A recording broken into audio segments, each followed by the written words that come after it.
How can Elon Musk actually improve Twitter? We're talking about that next on the Carl Jackson Show podcast. Redeemed, rehabilitated, and real entertaining. This is the Carl Jackson Podcast. All right, so welcome to today's edition of the Carl Jackson Show podcast. Listen, this news with Elon Musk is one of the biggest news stories, I think, of the week. And frankly, in my opinion, I believe it's one of the biggest stories of the year because I think it is I think it's indicative of the culture, people in the culture, including the Elon Musk of the world, which there are few. I mean, with his type of status, the world's richest man. I think people are just so fed up with what they are seeing from the left that many people are starting to stand up beyond the average everyday citizen, Elon Musk being one of them. And I think this is a victory, albeit small. Listen, all right, I understand that. But for free speech, I think we're headed in the right direction. I don't think any of us would have imagined just a couple of years ago that we would see the type of censorship that we're seeing from companies that were made in America, and we're able to build and thrive based upon this facade that they were going to be neutral. And that's just blown up in our face. So Elon Musk, this story is big. So I want to go over a hat tip to Rachel Bovard of the Federalist, some ideas that she came up with that I think are very impressive, very good ideas. But I think it's crucial. Listen, election integrity and free speech are essential to our democratic republic. We need them to thrive. We need them to survive. And so this is crucial. So hat tip again to the Federalist. So on Monday, just a quick review, if you will. On Monday, Twitter announced that Elon Musk was now the largest stakeholder of Twitter, buying effectively, I believe, 9.2%. I think he can only buy up to 14%, somewhere between 14 and 15%. But as of now, he is the largest stakeholder in Twitter. And the Twitter employees are going, I mean, just absolutely hysterical. One of the headlines that I read earlier is that the Twitter employees, here are a couple of things that they fear. They fear that Musk's views on moderation could weaken what they say were years-long efforts to make Twitter a place of, quote, healthy discourse, close quote. So their view of healthy discourse is censoring people that don't think like them. That is their view of healthy discourse. Meanwhile, they can call us on Twitter. If you're a left winger or if you're a Democrat, you can call Republicans, conservatives, Christians. You can call us racist, bigots, xenophobes, whatever you want. But if we speak out, if we defend ourselves, or if we go on the offense, then all of a sudden, we're the ones that are endangering healthy discourse. They're also fearful that Elon Musk might allow trolling and mob attacks to flourish on the platform. Now, this is funny because what that means is Twitter employees are scared that someone else will have different opinions that they do, will come after them and try to hold them accountable or help or ask them to prove the thesis of their beliefs, the premise of their beliefs. They don't want the arguing back and forth. They just want to say, we're right, you're wrong. They don't want to be challenged in their thinking. And so this is one of the things they're concerned about when it comes to trolling. Listen, this column offers some great ways where Twitter can moderate, and we're going to talk about that because it is very good stuff. You guys might know Musk had previously tweeted about his concerns about wokeness. He tweeted about the concerns he was seeing and the things that were happening at Twitter where they were stifling free speech, and he was bothered by that.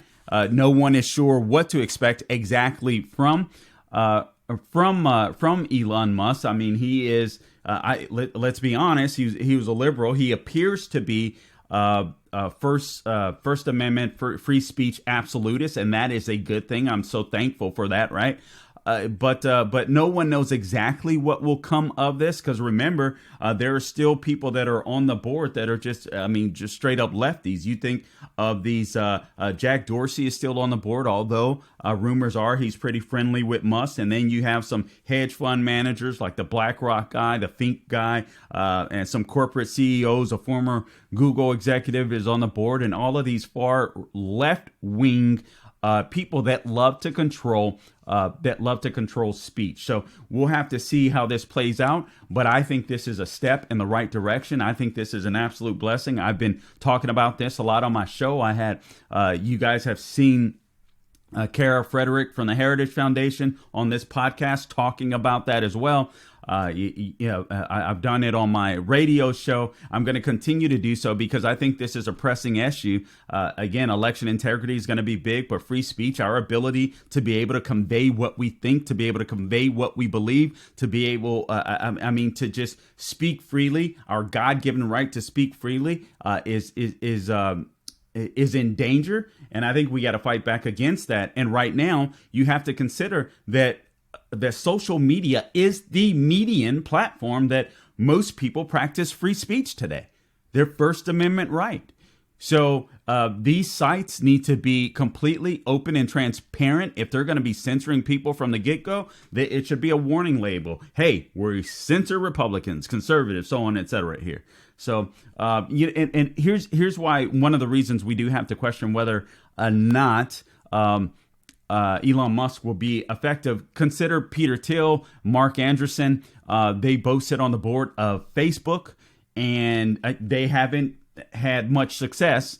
And obviously, Facebook censors like nobody's business. I'm frozen on Facebook now, but these guys are libertarian to conservative bent, and they're for free speech as well. And praise God, but I guess they just don't own enough shares of Facebook to be able to make have a real impact. And though Elon Musk does, I mean, let's be honest, he's going to be fighting an uphill battle. So this is kind of a Hail Mary move. This is what I love about Elon Musk, though. I mean, the guy takes risks. You guys know me. I'm not a big fan of electric cars. I understand electric cars are cool. They're fast. So if you want to go buy one, hey, by all means, go ahead and do it. I just don't like the argument that you're saving the environment by driving an electrical vehicle when you're absolutely not. I mean, for chargers, for your car to get charged, you're going to need coal, right? You need electricity made from coal. So and the production of the vehicles, this is just me ranting. The production of the vehicles, mining for lithium, cobalt, all this type of stuff, it does extensive damage to the environment. But still, I think minuscule in the macro picture, but nonetheless far more damage to the environment than internal combustible engines do and fossil fuel does. So it's an absolute joke. And then you have to try to dispose of these batteries. But anyway, that's another rant for another day. But again, this is kind of a Hail Mary, but I think it's an important Hail Mary, because what we've been doing as conservatives and Republicans, we've been relying on Republicans to hopefully save the day, invoke this or remove the Section 230 privileges that these corporations have. They're supposed to be neutral platforms, and they were built that way, and now they're not allowing that to occur. So removing that civil protection that they have, that would be a great thing. Rachel Bovard has written about this, selecting select committees to investigate some of these big tech giants. So we're not just wasting time, and Republicans aren't wasting our time when they go up to Capitol Hill and just put on these sham impeachment hearings, just complete another nonsense. And also, you have to consider, listen, we are trying to build our own when it comes to social media. But I just want to be honest about this, and I think that we will get there. But the only way that we're going to get there, well, there's two ways. We've got to win the cultural battle, because there's too many left-wingers or people that are just in the middle even that just think we're evil. So a place like Twitter or Facebook that was built up initially as neutral sites, people are going to glom onto them because they're supposedly neutral, whereas we're building our own. And the message or the narrative is always going to be, these are right wing sites. These are right wing sites. So they're going to be harder to build. When you consider that, not only when you consider that, but listen, all of these left wing billionaire oligarchs kind of control everything. I mean, they up the digital ads on these apps. They're the ones that determine the app distribution and so on, etc. So it's not like we're completely building our own. We're still at the mercy of some of these big tech oligarchs. So they have the drops on us. So what Elon Musk has done is so much more important because by going into Twitter, by now sitting on the board of Twitter. I mean, one day on Monday, it was announced that he had shares, and by the next day he was sitting on the board, which is just freaking phenomenal. I love it. It's a Hail Mary, but I think it's the route to go to be the most effective, the most quickly, and that is just kind of overtaking the things that already exist. You know, that's what the Republicans and have to do within our party when it comes to rhinos, remember the Tea Party, stuff like that. It was like, no, you don't build a third party. You just take over the one that already exists. The apparatus is already there. All right. So let me read this from the column. As much as Musk could potentially accomplish, he cannot fix the ultimate problem we face, which is having the major avenues of our public discourse tightly controlled by a handful of leftist tech elites. Americans shouldn't have to beg ideologically aligned oligarchs to make billion-dollar purchases of major companies in order to access the public square. The corridors of American speech, markets, and political discourse should not swing open or shut based on self-interested battles in closed corporate boardrooms. Free speech should not be contingent upon what happens inside of a boardroom. That's not our country. That's not our Constitution. That is not the rule of law. So let's get into the things that Musk can do. The first thing, and there are 6 things, if I'm not mistaken, that he can do. Yes. All right. So 6 things that he can do. The first thing that you hear everybody saying, and of course he's going to battle like hell to be able to do it. I don't suspect this to happen overnight, but I hope that it will happen. And that is, he should let Trump back on Twitter. And this isn't just about Trump, right? But that will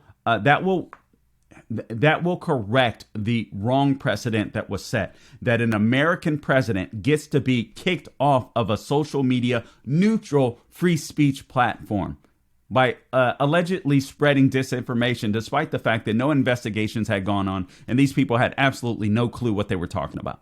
The fact checkers at Twitter. But Musk should not just let former President Donald Trump back on Twitter, but stop deplatforming the speech of all political incumbents and candidates.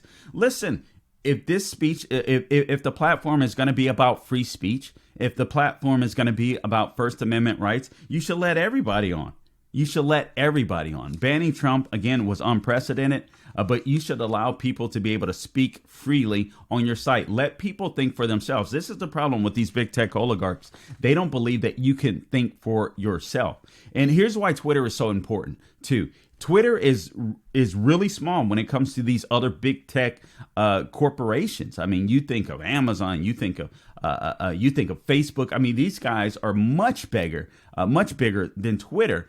But Twitter is the place where most politicians go to try to get out their narrative. They also control a large swath of the narrative that we see in media. People go to Twitter, rightly or wrongly, to get their news. People go to Twitter, rightly or wrongly, to shape their narrative or form their narrative when it comes to political discussion or whatever the topic may be. So it is huge in that way. Twitter, I think, more than Facebook or any of these other places, is bigger in shaping the news narrative of the day, particularly from the left. So it should be an open space. All right. So the columnist goes on to say Twitter remains one of the most important outlets for political speech in the country, and suppression of the speech of candidates or incumbents directly affects electoral reach and thus outcomes. Trump, in particular, appears likely to run again, and denying a presidential candidate access to a core communications form undermines the nature of American elections. Moreover, the speech Twitter continues to allow from state-sponsored actors and leaders in Iran and elsewhere is far worse than the tweets they cited as a justification for banning Trump. Now, that's totally hypocritical. We know it. But here's the deal. And I don't even think these countries necessarily, if Twitter is an American company, should be privy to the same levels of free speech. But if they are, they're supposed to be a neutral platform. I guess they want dictators in the world's leading sponsor of terrorism to have their free speech, get their free speech on, if you will, inside of the United States. Okay, that's fine. So if you're going to let these people on, let Trump back on. It's really simple. It's really simple.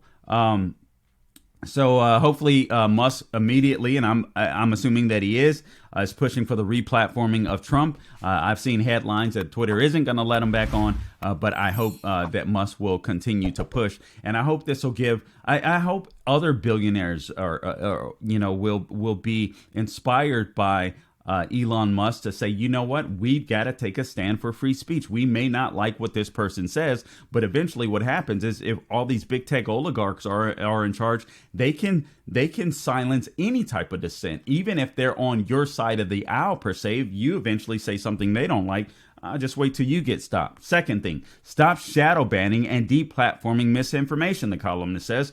Replatform accounts banned for COVID-19 misinformation. Stop shadow banning. Free the Babylon Bee and everyone else silenced for pointing out that trans women are still biological men for stating the truth. In the name of free speech, Twitter remains the only social media platform that still allows the posting of pornography between consenting adults and graphic violence, but both are marked by a sensitive content tag. But of course, pointing out that USA's Today Woman of the Year, Rachel Levine, is a dude, then you get banned. That's complete and utter nonsense. The shadow banning has to stop, and then consider what we're seeing happening with COVID-19. The CDC was wrong on masking. The CDC should have allowed more therapeutics. The CDC misled us on the origins of the Wuhan virus. All of these things that are starting to be unveiled. So it turns out that there wasn't a lot of COVID-19 misinformation on Twitter, except from the left and the Democrat Party. All right. So thousands of accounts were banned, suggesting masks had limited efficacy of COVID-19, of getting a COVID-19 vaccine, and it doesn't prevent a person from contracting COVID-19. So all of that stuff was misinformation, and people were blacklisted. They were shadow banned as a result of it. All right. The third option, the third thing that needs to be done, move Twitter's offices out of Silicon Valley. I like this. This columnist talks about moving their offices out of Silicon Valley, maybe to a place like Phoenix. Consider what Elon Musk did, even with Tesla. He moved it out of California. He moved it into Texas, albeit very liberal Texas, but nonetheless Texas. So it's a more, free state, obviously, than California is. But sometimes what you have to do, these people exist in bubbles. I mean, they are the richest people, amongst the richest people in the world. They're concentrated in a certain a part of the country, in a certain part of a state, and it's just a bubble, and they all think alike, so they don't hear anyone else's viewpoints except their own. They're never challenged. And so you move you move Twitter's offices out of Silicon Valley into a place like Phoenix, where it's going to be more diverse in thought, right? And then your hiring practice, you should be opening to hiring anyone. And everyone should have a voice at the table. It doesn't matter if they're a liberal, doesn't matter if they're conservative. Your goal should be to make sure that that free speech flourishes, and you can do that by moving out of Silicon Valley and hiring people of all stripes. All right. So Silicon Valley raises, educates, socializes with, and employs one type of person, according to the columnist, who is left-leaning, liberal, and overtly political. There's a reason the vast majority of big tech employee donations go to Democrats, she says.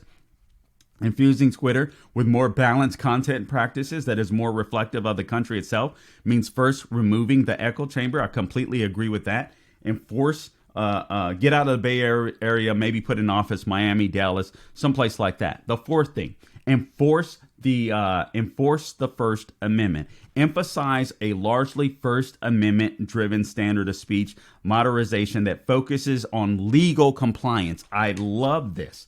Focuses on legal compliance. This is very important, because right now what these big tech corporations are relying on is just like liberal arts college dorm room, I'm not a grown up yet culture. But in order to enforce the First Amendment, just focus on legal compliance. That is it. At Twitter, like most of the big tech platforms, she says, the columnist, Rachel Bovard, by the way, the content moderation policies appear largely driven by feelings, politics, and safe spaces, rather than hard-nosed legal compliance and a commitment to the spirit of the First Amendment. Get rid of the current safe space culture of trust and safety teams and the human resources approach to letting people speak. Move content moderation entirely under the purview of the legal department. That's it. That's how you solve it. That way, the emphasis on applying the First Amendment, she says, style moderation within the limits of acceptable discourse on harassment, smut, and legitimate threats of physical violence would be lifted up instead of the current obsessive focus on making Twitter a safe space for woke progressive grievance culture. She's absolutely right. All right, so the fifth thing that she talks about after enforcing the First Amendment by using the method of legal compliance, that just totally makes sense to me, makes things simple, makes things easy, right? Is give users power over their own content. This is brilliant. I love her ideas. Okay, so in addition to transitioning to a First Amendment values-driven approach, the columnist says, approach to moderation at the top layer, Twitter should empower users and communities to choose their own adventure on the content that they want to see. Let third parties develop news feed and moderation algorithms that sort content around hobbies, viewpoints, or contents that's on Twitter, but that the user doesn't want to see. So if lefties are triggered by Donald Trump, they can they have the ability to select whatever algorithm that they want that will downrank or not show what they deem offensive right-wing speech. And then if they want to see what right-wingers are, saying, flip a switch. But I mean, this is simple. But it goes to show that what the left wants to do, they want to censor you. They don't want you to be able to speak up. I don't think they understand how dangerous their policies are. I think these people really believe that they're doing America a service when it's the complete and utter opposite. All right. So conversely, conservatives could do the same, choose our own algorithm. Quite frankly, I wouldn't do that. I want to, as much as leftists annoy me, I want to hear what they're saying. I want to know what I should debate, talk about, so on, etc. All right. And then give a blue check. The last thing, give a blue check to anyone who verifies his identity. So Twitter intentionally balkanizes its discourse by giving credibility to blue checks, quote unquote, while denying it to others based on vague and arbitrary guidelines. This artificial aristocracy, as one non-verified account pointed out, is, quote, one of the ways they amplify and confer legitimacy on certain discourse. So blue checks for all is one way in order to democratize a Musk-controlled Twitter. All right, so that's the goal, and I think that's absolutely excellent, because it is using the blue checks as a way to squash dissent and legitimize, the legitimized preferred speech by the left, if you will. And we just have to move away from that. So I think what Musk's doing, listen, let's be honest. This is an uphill battle, but I think this is a great start. And I appreciate Elon Musk for doing exactly what he's doing. Now, that's not going to solve the big tech problem.